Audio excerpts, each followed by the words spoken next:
Oh, welcome, man. Thank you so much. So sorry, didn't know I was on I was on mute for a while. So sorry for that. Welcome, man. Thanks for bringing this to our attention. Hope you can hear me now. Um, I believe that the sound will be there now. Uh, okay, I believe the sound will be there now and loud and clear. Please let me know if you can still hear the sound or if it's not clear. We're talking about faith in the digital age. Digital has become everything, both from our smartphones. Okay, thank you, man. Thank you so much.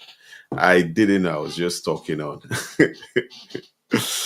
Both from our smartphones to that seems to regulate almost everything we do, from our waking up alarms to communication to applying for jobs to CV to health. Some people use it for health purposes.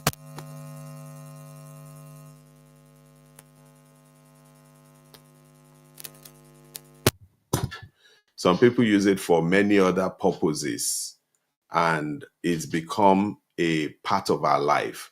I would dare say a irreplaceable part of our life. Then we move to things that we call IoT, Internet of Things, which means people's fridge, freezers are connected to the internet. There's even a cooker now, which is called the AI cooker, whereby you put the food in, it senses what type of food you want to cook and cooks it to the required temperature.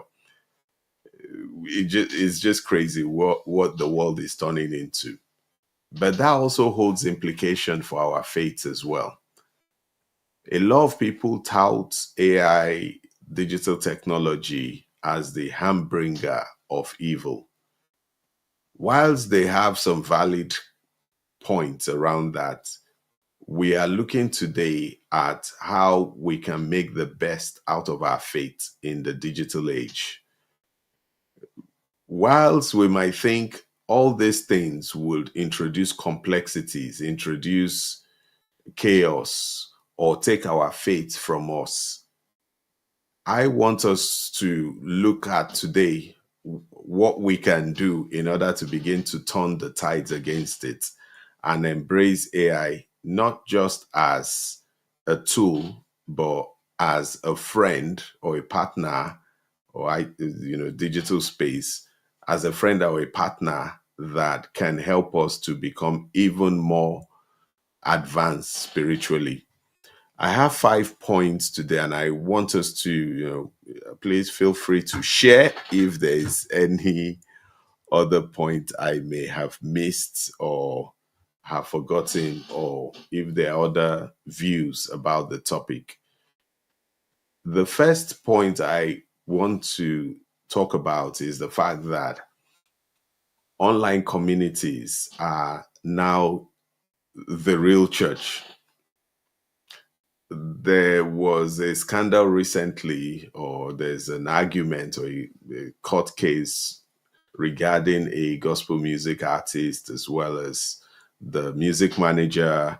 And whilst we wouldn't go into those stories because on Let's Discuss, we stay clear of controversial conversations, but focus on meaningful conversations. The point I want to make is that whilst the lady, or the gospel artist in question, was making a lot of money through appearances, through performing, it was acknowledged that about, more than 100% of what, well, that the online revenue was about 100% of what she was making currently, which means that what you're getting physically now as a result of your physical appearance, physical abilities can be multiplied hundredfold through an online community. The streaming royalties and everything she's making through the internet were significantly more. And there has been a few conversations about the fact that for her physical performance, she charges a lot.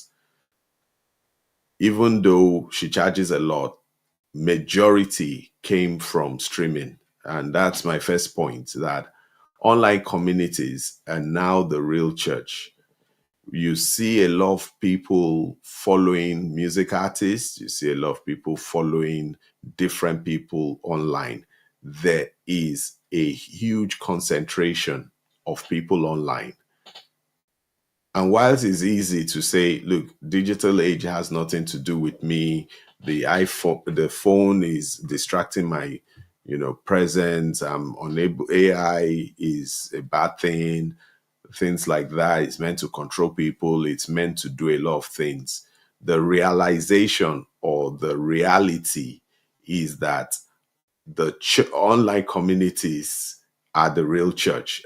By real church, I don't mean they're all born and saved. It's that's where there's a lot of people that can support anything you're doing, either be it a ministry or business or idea. So it's easy to say, no, I'm not looking at this, but there's a need to look at it, because with most people online, social media, etc., you ignoring it would turn you into, will make you isolated.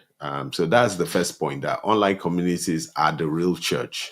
And by real, I don't mean they are correct or whatever the views they say is correct, but the quantity of people there, the quantum of multitudes there, means it's something we cannot ignore. But the big question for us is, how do we nurture these spaces without losing the essence of our faith? How do we interact with these spaces without losing the essence of personal connection? Whilst there's a lot of presence online, there is few responsibility or regulation. A few people would say things and you feel like correcting them, and when you do, you just enter into a rabbit hole, because it's either the person is fake, is using a fake ID. Some people hide behind their online presence to do a lot of havoc. Some people are, they're fake people. Some people are not real. Some are bots. So there's a whole lot of complexity. And for us, the question is, whilst online community are the real church, how do we bring the essence of our personal connection and not lose our, spiritual connection? Online, there are people who talk different things about the faith. There are people who are misguided. There are people who want to say things that are not true. There are people who want to deceive. Recently, we had a lot of people who, are engaged in fetish things, reaching out to ask if we want to join them or, subscribe to their channels in order to receive power. So there's a lot going on online. We need to be aware of that, but it is the real church. Number two, which is similar to the first thing we said, everyone's a minister now. Everyone is now giving judgments online about different topics.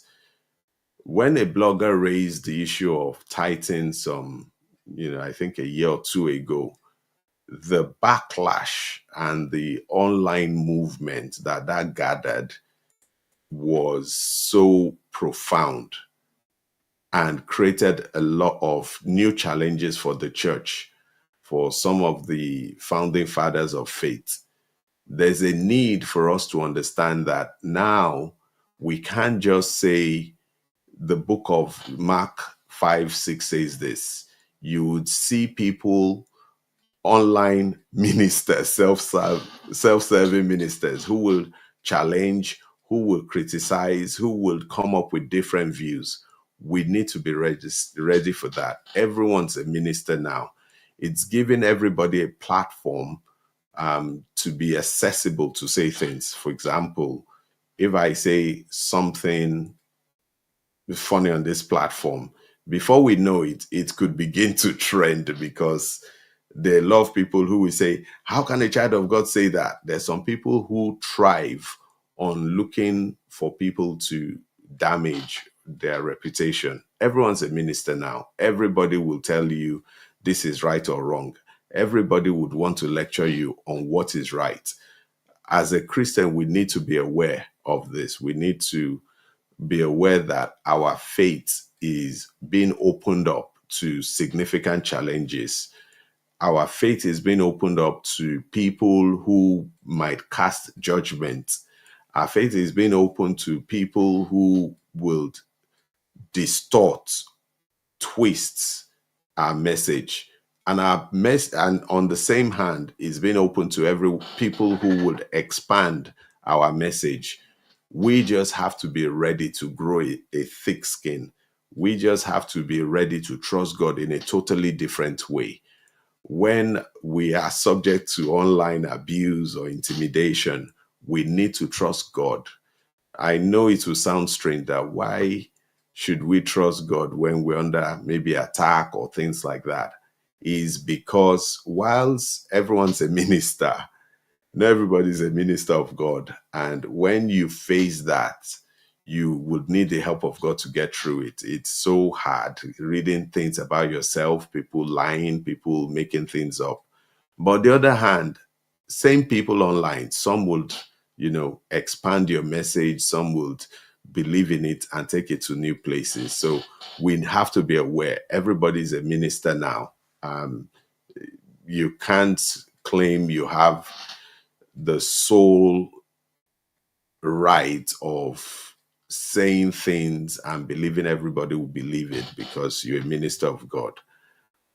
The third thing I want to say about this online, about faith in a digital world, is that whether we like it or not, and this is a very important, you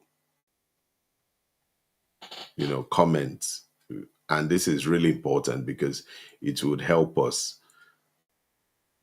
Social media isn't neutral. You can quote me on this. Social media isn't neutral. Most of social media is run based on what they call algorithms. So algorithms is, um, if you have a platform, for example, Facebook, Instagram, and all those platforms, they have algorithms which is rules, regulations, and programs that govern how it works. It tells the system or the platform what messages to enhance, what messages it shouldn't enhance. It gives it rules around if something is maybe being watched maybe 500 times in the first hour, then show it to maybe 500 more people. That's how social media runs. It runs based on algorithms. We need to be aware as Christians that because you're sharing the word of God, the right word, the sharing what God has placed in your heart, doesn't mean it will rank highly. Like I said, social media is not neutral. There's a need for us to be aware of that. I was reading recently that some of the things they do with the algorithms is that when you provide content, they share it with about maybe some people, random number of people. If those people are not Christians, there's a likelihood they wouldn't even open or like what you've done. When they don't, you will be feeling down, thinking within yourself that, but I've shared the word of God. People should engage with this.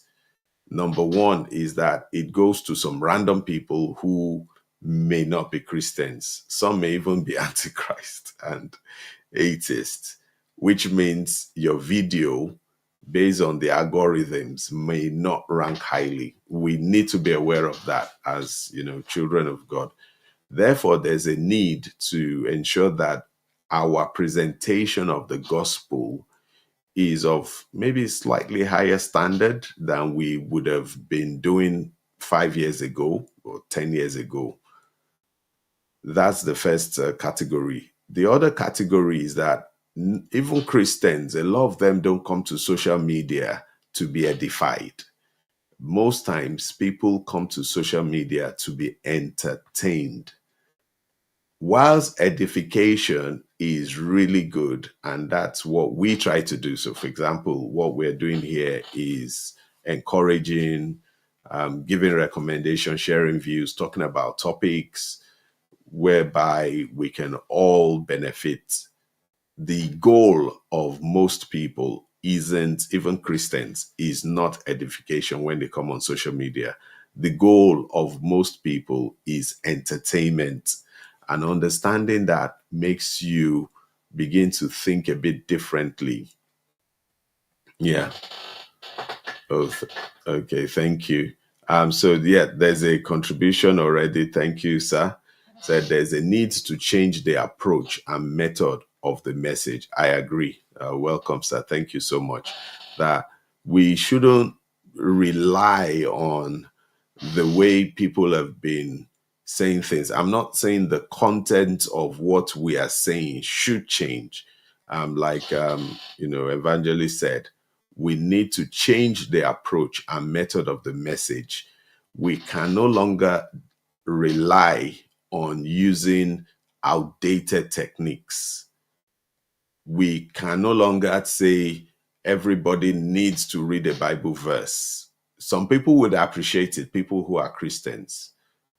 But if the algorithm has been written not to show your content to just Christians, but to non-Christians, which I said, point one, that online communities are the real church.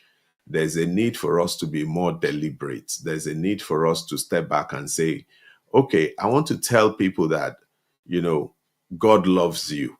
How can I say the message, but put it in an appealing way so that the content, most times we focus on the content, but there's a need to think about the container.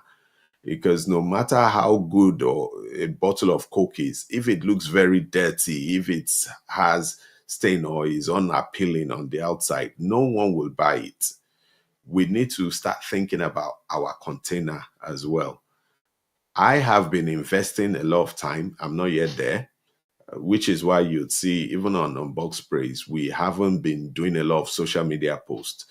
Previously, would do things like share a message, would share, which is not bad, would share like a Bible verse, share things. But we started seeing that people were not engaging with it, even people who are Christians. A lot of people already know Bible verses. The need now is for us to think people are coming to be entertained. How can we, like Paul said, that when he's come to the Romans, he appeared as a Roman. He did things in a way that would be beneficial. Therefore, that would help us to begin to interact with today's world. So people have come, thank you, sir, for reiterating that. They've come to be entertained, not edified. And if you want to edify people, ensure that you make your edification to be presentable. Let's look at all the social media, the videos we watch personally. You'd see that what attracts you in is either the title, it's either the how do I call it, the poster or the design or the thumbnail, they call it, or the way they speak. We need to, I'm not saying just copy everybody, but there's a need for us to be more strategic. We can't just say, because God is laying this in my heart, I'll just point that way. No, God is expecting us to refine the message and to apply it. And that was why Paul was quite successful among the other apostles. Hope this has been useful.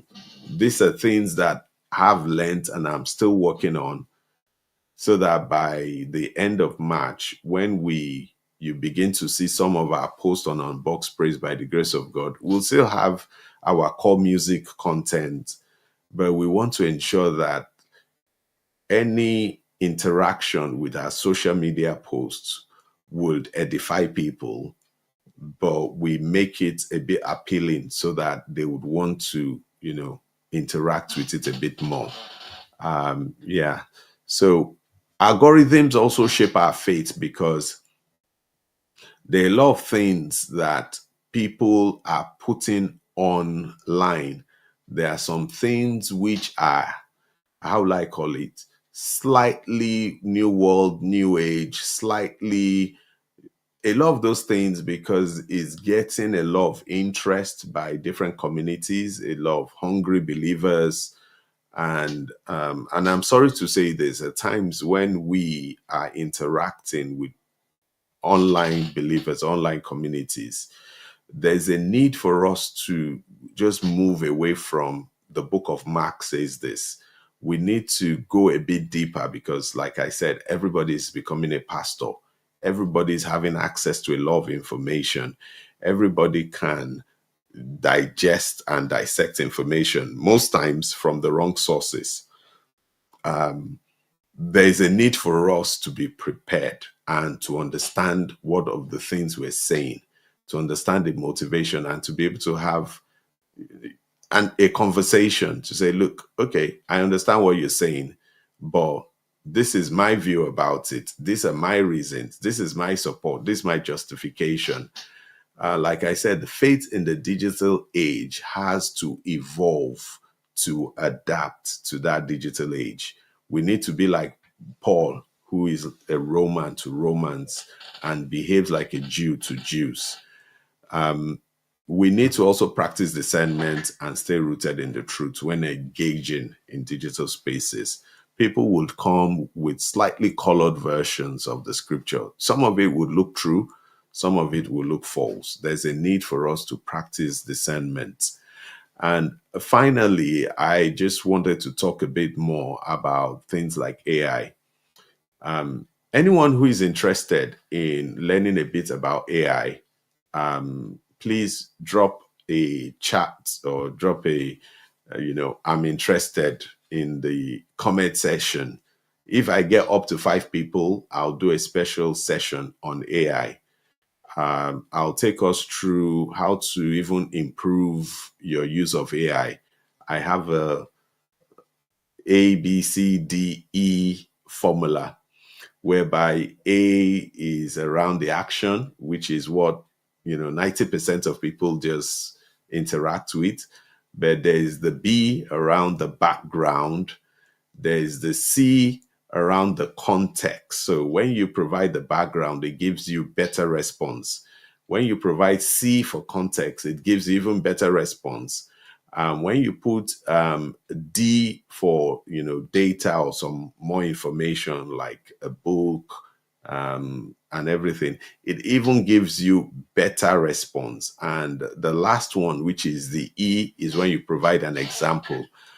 I will teach us how to build a prompt using those A, B, C, D, E, which would give you better responses from AI compared to 99% of people who using AI, who are just using it normally, just using actions. If we get enough interested people, let me know. We'll run that. I'll run that session personally for a small group of people. Also, let us be aware that AI is based on trained data and untrained data. A lot of people, a lot of companies will train the data, ensure that the data has, their biases, the information they're interested in, the things they believe to be true. They use that to train the AI so that whenever you type request into the AI, it provides the information that the people who trained the model believe to be true. And that's one of the things I want to point out, that we can't believe everything we see online. There is the untrained data, which is the majority. Most people, and that's most of the AI models, they just go to, when you ask a question, It tries to look for a response across several databases, Reddit, online forums, and things like that, which means those information could be correct or not correct. There's a lawyer in US who used AI for a case recently, and the judge saw that some of the cases were fake that AI provided. Whilst AI is a good thing, it helps you, we need to be aware that one, it could have been trained with some biases, which means you may not be getting a true view of the information. Or number two, if it's untrained, you could be getting information from random people, random sources, which is why when you run an AI query, each time you refresh, it gives you a different answer. I'm sure a few people who have tried their hands on AI have experienced that. But it is a good tool.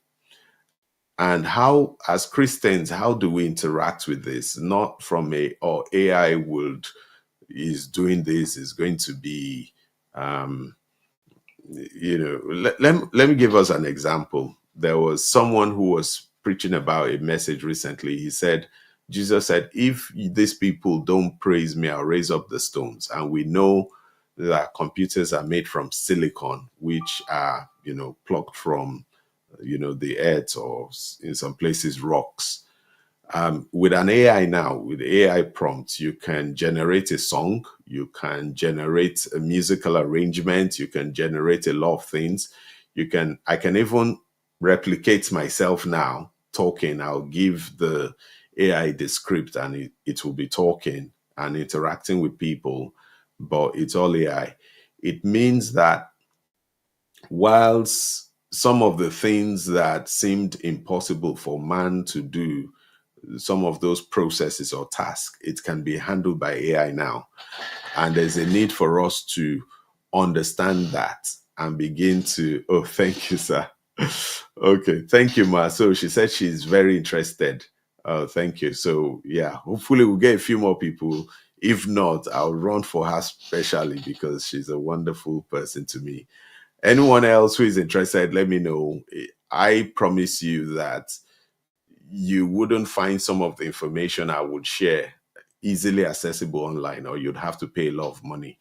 I paid a lot of money. I spent a lot of time researching this, and it's helped the way I look at AI and use the tools to achieving a lot of things.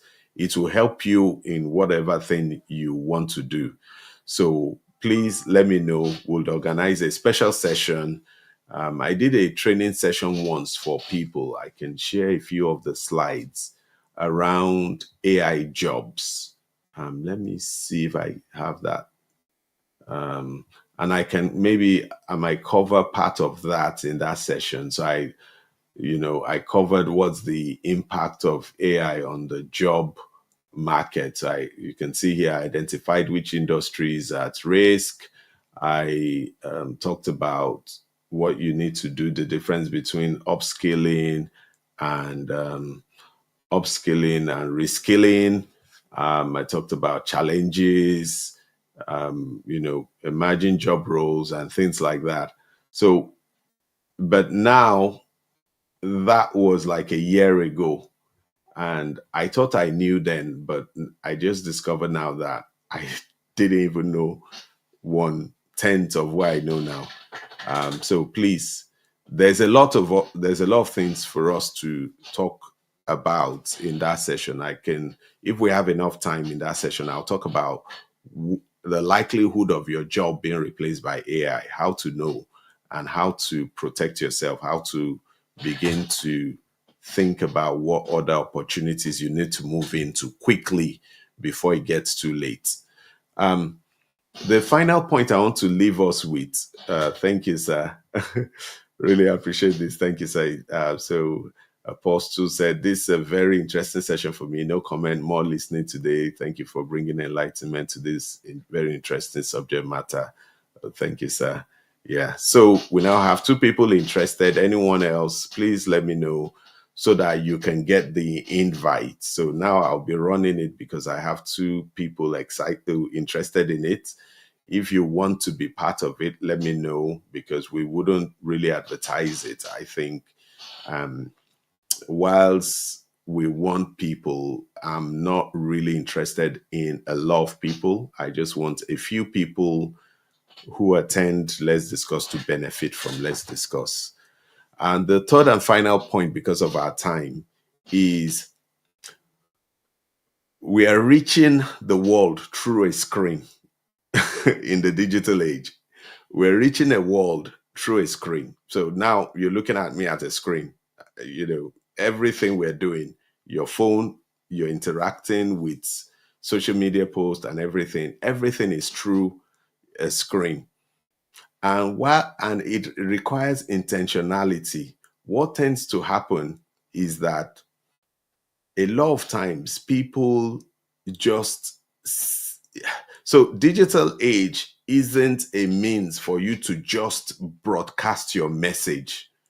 If you are just broadcasting your message, you would see that there's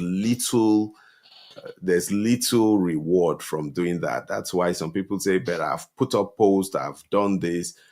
I've now learned that even if it's not a way for you to just broadcast message, it's a way for you to engage with people across the globe. So don't think I just need to broadcast, I just need to do this. There needs to be intentionality across it. It needs to be meaningful, it needs to be personal, it needs to be sensitive, it needs to be giving, it needs to be beneficial. And you either reward people with entertainment, whereby they laugh, chuckle, feel better about themselves. You reward them with education.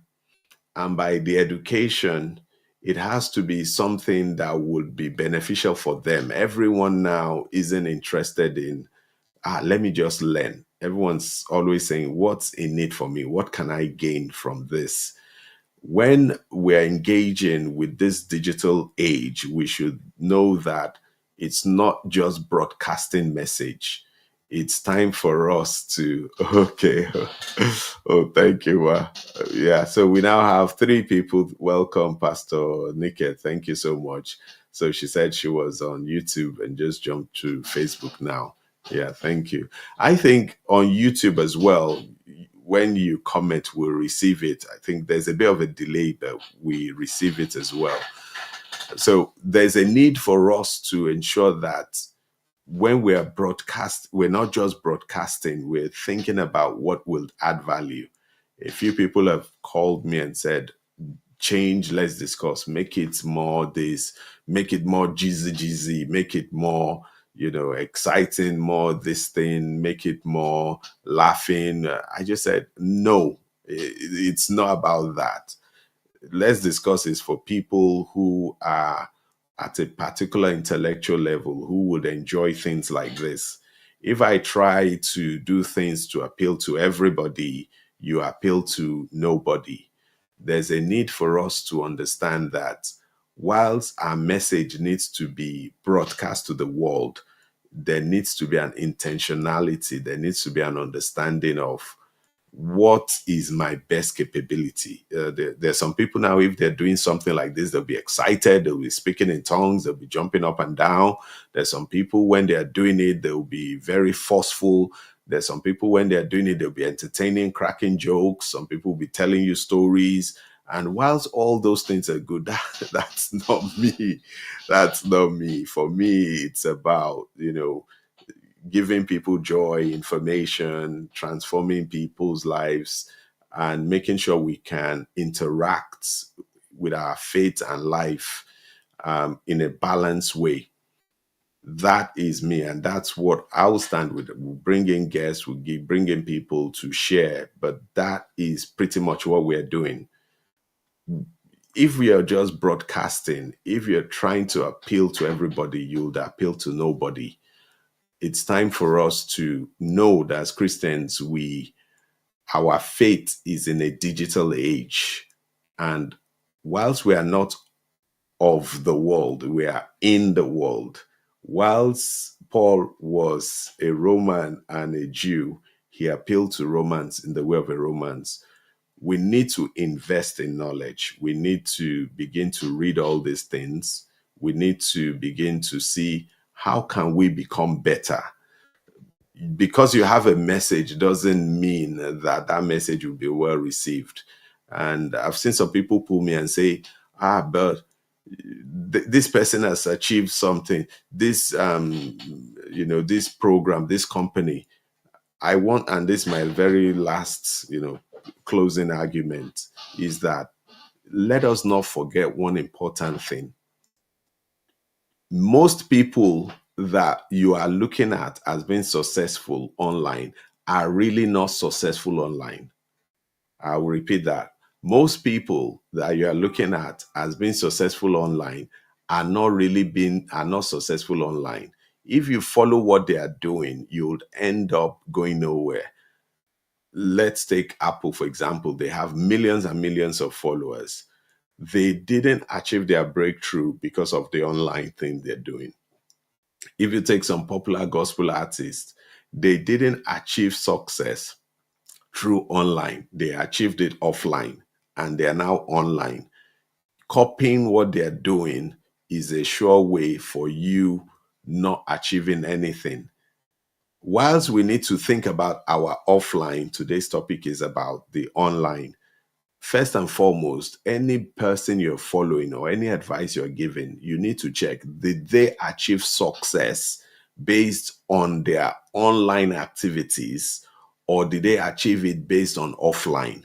If they achieve it based on offline, you then need to think to yourself, okay, maybe these are not the best people for me to pattern my online strategy of, because you would always experience frustration when someone has sung a song that is popular and everybody knows it and goes online and does a dance, and you to go and do a dance. People will not watch you because the offline thing, the only reason they're watching that person. So if Apple does a post now, everybody, you'll see thousands of it's not because they have an online presence, but it's because of their offline activities, their offline products that is making people like them online. I hope this makes sense.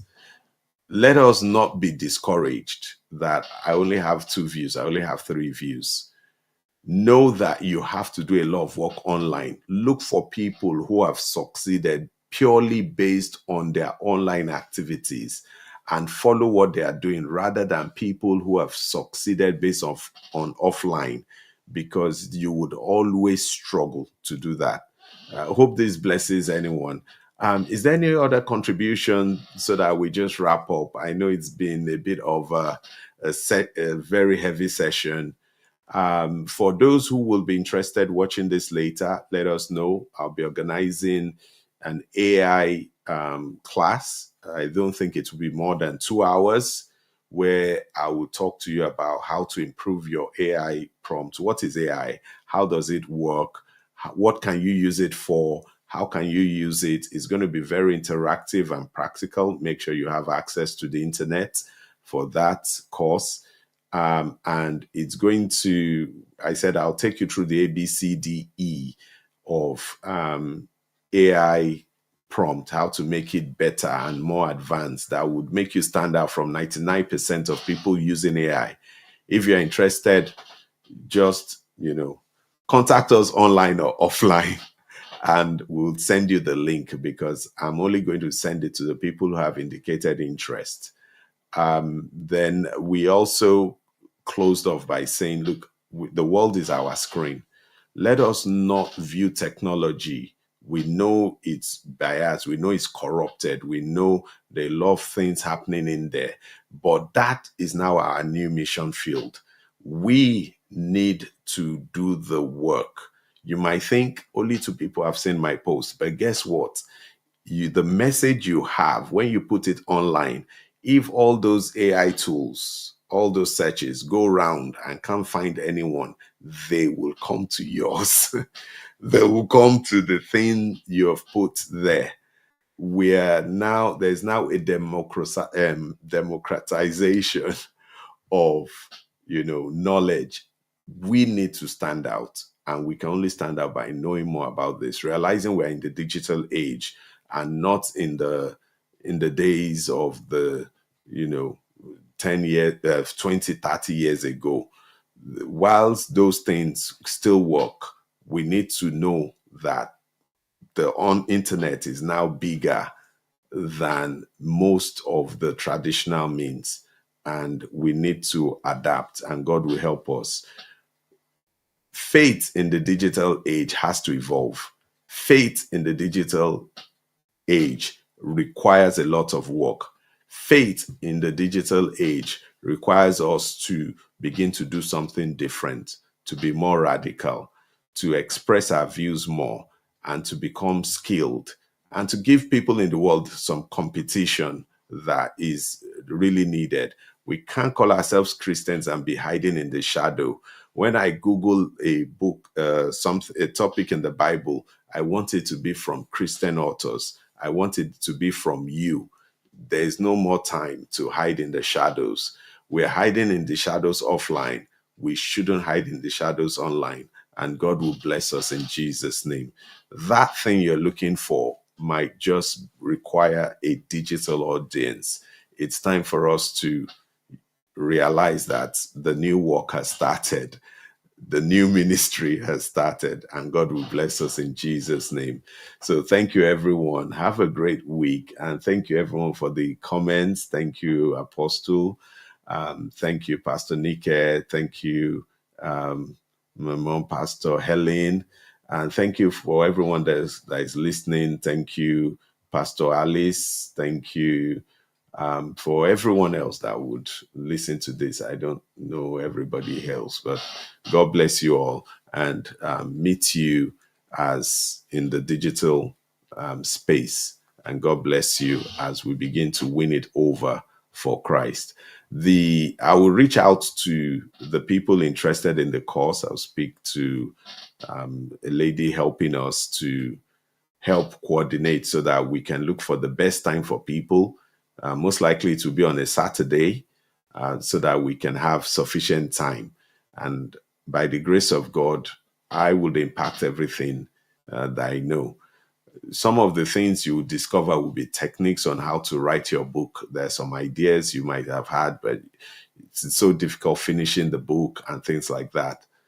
Those things we would share, and I'll be doing it for free, so that is my own quarter of contributing towards faith in a digital age, making sure that faith takes a strong first seat in the digital age and isn't relegated to the back seat or even the boots of the digital age. So thank you, everyone. Oh, thank you, sir. Thank you, everybody. Have a great week, and love you all. Have a great week. God bless you. Let me know about the course before we do it. Yeah, thank you. Cheers. God bless you all. Bye.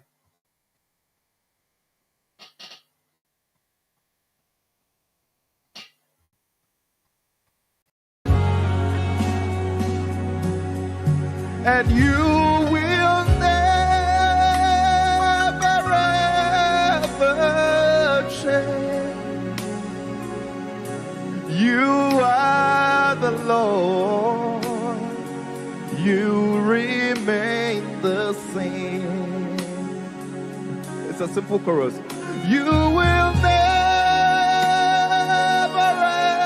ever change. You are the Lord. You remain the same. Help me sing. You will never, never, never, never.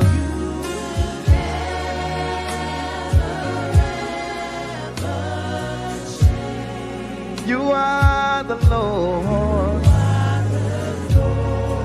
Let your name be glorified. Oh, you will never, never, never, never, never.